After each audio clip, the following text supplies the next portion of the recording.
couple of months ago, the Garmin VivoFit Jr 3 came out, and it garnered quite a bit of attention in the children's wearable department. The Fitbit Ace 2 has been the sort of go-to for a lot of people in that department, and the Garmin VivoFit Jr 3 is giving a run for its money. The Garmin VivoFit Jr 3 has so many new features and different capabilities that it has over the Fitbit Ace 2. So in this video, we're going to be comprehensively comparing both of these smartwatches slash wearables, you could say. And these two are devices which you might be looking to pick up for your child, or you might be watching this video to pick it up for yourself. Stay tuned for an awesome video in which I compare both of these detailedly, and I also give the advantages of both smartwatches and my final verdict on which one you should buy. However, before we go on though, take 1 second out of your day to subscribe down below. Every subscriber makes actually a huge difference for me, and every time that count goes up, it is a huge deal. And if you subscribe now, you're investing into my channel. Now let's start off with the VivoFit's advantages. The one main thing that appeals to me is the kids-centric and kids-oriented features of the smartwatch.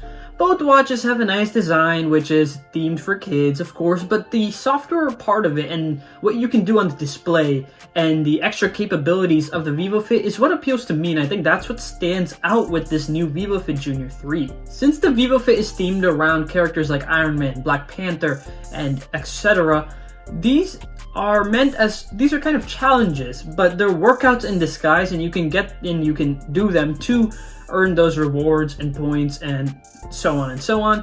And this motivates the kids, you know. It's just boring to put a goal at 10,000 steps per day. Yeah, maybe for an adult it's fine to motivate you can motivate yourself, but for a kid it's nice to see that new award or those more points, and you can compete with your friends, and there's so many different things that you can do. There's also fitness cards on this VivoFit, and it's pretty much the same thing as I just said. It's so that once you complete those fitness cards, say you gotta get 8,000 steps on the day, once you complete that, you can get an extra badge or some points, and it's just a really nice rewards-based system. And for the actual hardware of the VivoFit as well, I like it. It's like a normal watch. It doesn't look anything like a smartwatch or just an Apple Watch, like just a big screen slab on your wrist. It looks like a normal watch. And it's nice, it's got a nice square design. I like the design of it as well, when you can customize it to the character that you like. If you like Black Panther, there's an option for that. Or if you like Disney, a princess, there's also options over there for you. It's a normal watch, and that's what I like about this design. It's simple, and it gets the job done. There's also this cool feature called Ice, and it's a widget which toggles your emergency contacts if something happens to your child, and it's super easy, and it alerts the parents or any emergency contacts that you have set up. The app is also much more kid-centric than the Fitbit app. The Fitbit app, in my experience as well, is very adult-based, and it's hard to navigate through if you're a child, and even for an adult, it's kind of a little gimmicky, and it's not that comfortable to track around, but the Garmin app is much more kid-centric. As I said earlier, guys, take 1 second out of the day to subscribe down below. But while you're at it, go check out my Instagram and Twitter. I create behind-the-scenes content on there, and I put out some tech opinions that you guys might not find out on my YouTube channel. So it's worth a follow if you go there. You can also go read my articles on Medium at the link medium.com/247tech. I write awesome articles on there on even more technology products. So it's like double the content for you guys. So make sure to check those out. So what about the advantages for the Fitbit Ace 2? It's much more minimalist, and I like this design. It's very sleek, and it's not like a normal watch. Like, that's what's good about this, because it's very sleek and slender on your wrist, and I prefer it over the Garmin VivoFit Jr 3, but they're really close in that department. And it also might appeal to older children, nearing maybe 10 or 11. If you have a phone, it can connect to your phone, and when you get a call, you'll get an alert on your watch. So if your phone is somewhere else in your house and then you get the alert on your watch, you can go to your phone, pick it up, and talk. You can also get normal smartphone notifications, which is nice to have, because a Garmin VivoFit cannot connect to a phone, and it makes sense. Most children do not have phones, but if you're trying to buy this for an older child, that might be a capability you want, and maybe you might need it in the future as well.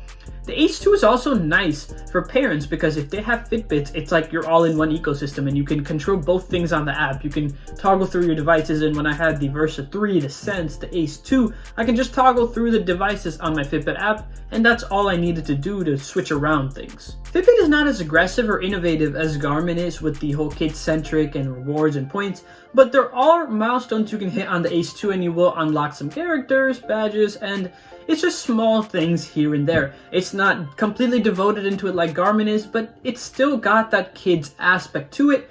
Fitbit's more of a design smartwatch, and they pay close attention to the health features, whereas Garmin in this smartwatch went completely different and wanted to make it kids-oriented and a smartwatch just for the kids. The Fitbit Ace 2 is not like that. But one thing that I really like that the Ace 2 has is sleep tracking.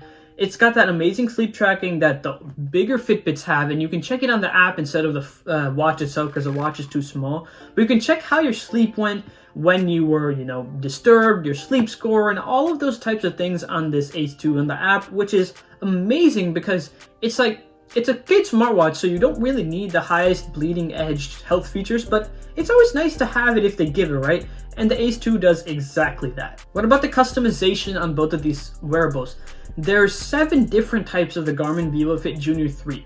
2 of them are the Marvel themed. One is Iron Man and one is Black Panther. And then there's 2 Disney princess themes, which is one is just a standard Disney princess and another one is the Little Mermaid. And you've got 3 standard colors if you don't want any of that superhero or, cartoon character action. You can just get a neon green or a pink or a teal Garmin VivoFit Jr 3 as well. I personally like the teal. I think it looks clean and, it doesn't look too outlandish. As for the Fitbit Ace 2, there are 3 different color options for that. There's a blue and yellow, which is a standard, which you'll see a lot of people wearing and in the ads as well.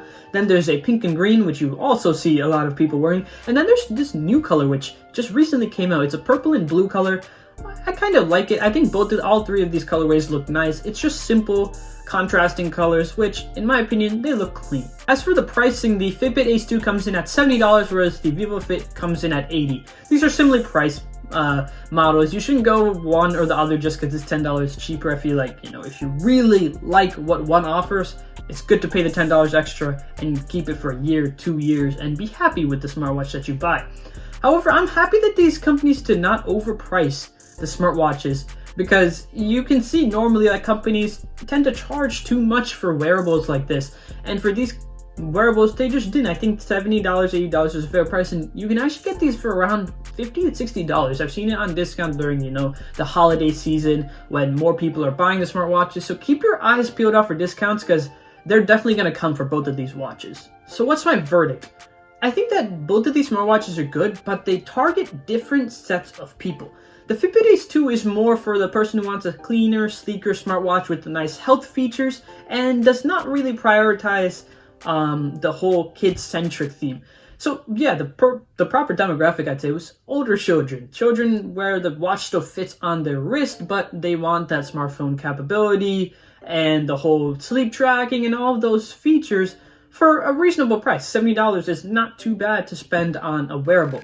The Garmin VivoFit Jr 3, on the other hand, is more for, I'd say, younger kids, because it's meant for kid-centric goals. You got points, you got rewards, you can do challenges to get those points, and you have workout cards and so many different things that they've designed for the smartwatch, from the hardware to the actual band being looking like Iron Man, to the software also blending with it and interacting with it well.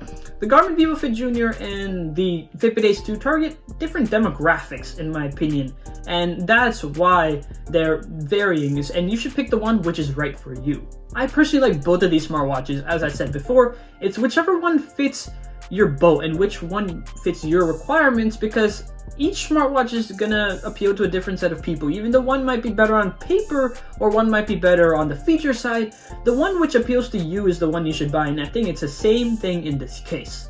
Thanks for watching, guys. If you enjoyed this video, take 1 second out of your day to subscribe down below, but I'll catch you guys in the next video. See ya!